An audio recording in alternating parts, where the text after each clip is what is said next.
Good evening and thank you for joining us tonight for KREM 2 News 10 at 10, where we give you more news in less time. I'm Cody Proctor.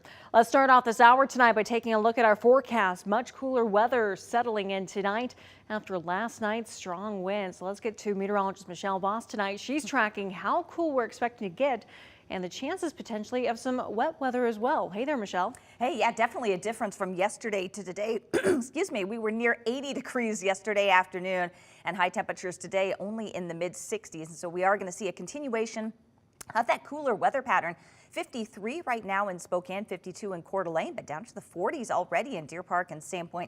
Temperatures in the mid 50s across central Washington, in the 40s across the Blues. Just look at satellite and radar. We did have a few scattered showers this afternoon. Nothing at the Spokane airport, and for the most part, if you saw anything locally, it was just a few brief sprinkles, and things are relatively quiet out there right now. Short-term forecast does keep us dry overnight, and we'll start the day with partly cloudy skies. We'll start off a little bit on the cool side in the lower 40s and not seeing quite the warm weather we had earlier this week. Highs in the low 60s today and tomorrow. We have a slight chance for showers tomorrow evening, better chance tomorrow night and into Sunday. That'll keep our temperatures in the lower 60s, but should warm back up into the upper 60s for the start of next week.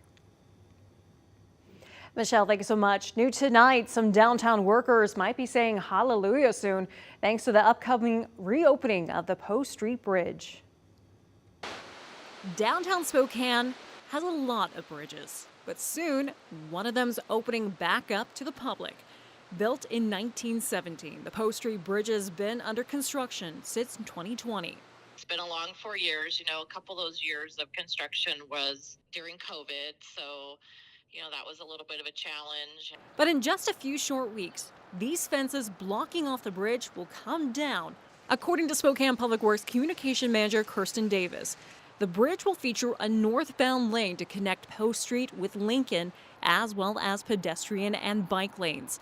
New planters and benches will also be installed. It's just a really great opportunity to get from downtown and the park to that north bank where, we've seen so much development. Now, the city isn't the only one excited for the bridge reopening. It's really going to help, and there's some businesses right there along Lincoln Street, Anthony's and Mobius. They've really been at a disadvantage for these last 4 years. KREM 2 spoke with management at Anthony's at Spokane Falls, which sits right next to the project. They told us they saw less traffic come through their doors thanks to both the project and the pandemic. The roadwork also made it difficult for customers to get to the restaurant's parking lot. Davis says the Post Street Bridge is set to reopen on June 5th. Also new tonight, a Canadian man arrested 16 years ago in Coeur d'Alene has been linked to the deaths of 4 Canadian women. According to our news partners over at the Coeur d'Alene Press, Canadian police say Gary Allen Schwery might be linked to the unsolved murders and sexual assaults in Western Canada. A jury convicted Schwery back in 2009 for raping a Coeur d'Alene woman. He was sentenced to life in prison but died in state prison of natural causes in 2011. Tonight, Canadian police are asking the public for more information that may link him to other unsolved cases. To read more about the story, head to our website, krem.com. Time right now for Night Beat for a quick look at the day's top stories. The Kootenai County Sheriff's Office arrested a man in connection with a 20-year-old kidnapping and rape case. New in the last few hours, we've learned 49-year-old Eric Ferguson from Rathdrum spent 2 years as the executive director of facilities and support services at Kootenai Health. Ferguson was wanted by the Oakley Police Department in California. His charges stemmed from the rape and kidnapping of an 18-year-old girl in 2002. He's being held in the Kootenai County Jail awaiting extradition. These are my fellow citizens that live here. I know it was called vandalism, but it was hate.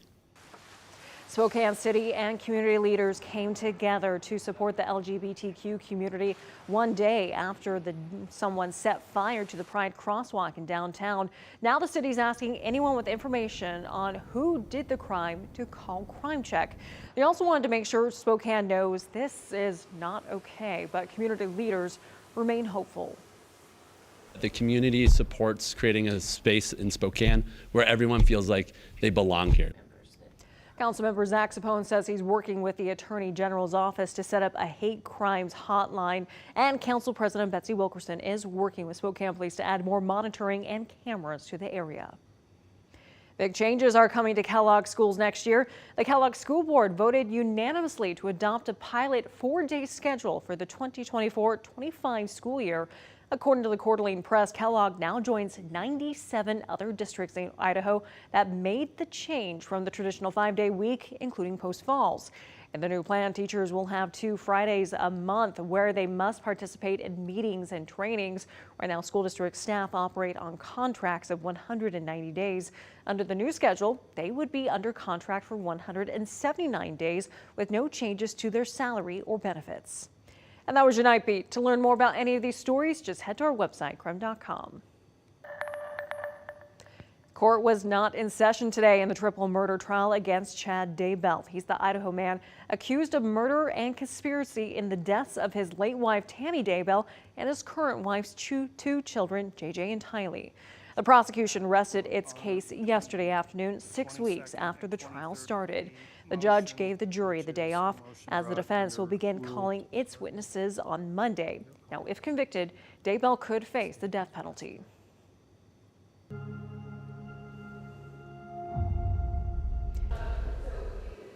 It's been a year and a half since the Chapin family lost their beloved son, Ethan. He was just 20 years old when he and 3 other students were stabbed to death in a home near the University of Idaho campus. Now, the Chapin family is turning their pain into purpose by awarding thousands in scholarships. Thanks to Ethan's smile, 33 students, mostly high school seniors, walked away with scholarships, a sum that totaled $50,000. I look forward to like 20 years from now having, these kids come back and say, thank you. In Ethan's name, I went on and did this, whatever it is they choose to do. The family is working to ensure Ethan's legacy lives on.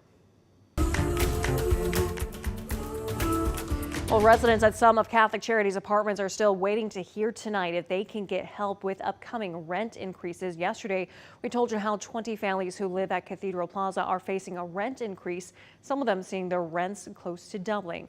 Catholic Charities says it is helping those families and urges anyone who thinks they can't afford them to talk with their property managers.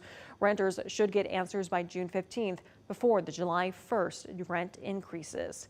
And we also want to make a correction to the story that ran yesterday. Although renters told us they had been given less than 2 months notice about the rent increase, that was incorrect.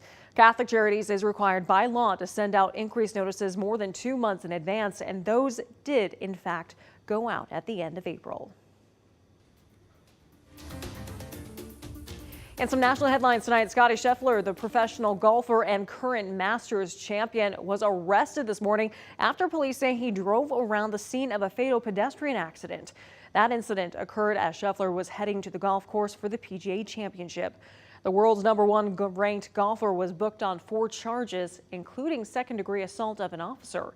Police say he disobeyed orders to stop his car, accelerated forward, and dragged an officer to the ground. I think the officer that was directing traffic was maybe not part of the event traffic detail, and so that's where the miscommunication arose. Sheffer said in a statement he was proceeding as directed by officers and that he never intended to disregard any of the instructions. He eventually teed off after the chaotic morning, shooting a 5 under 66, 1 stroke better than his Thursday round. And that was your KREM 2 News 10 at 10, where you get more news in less time.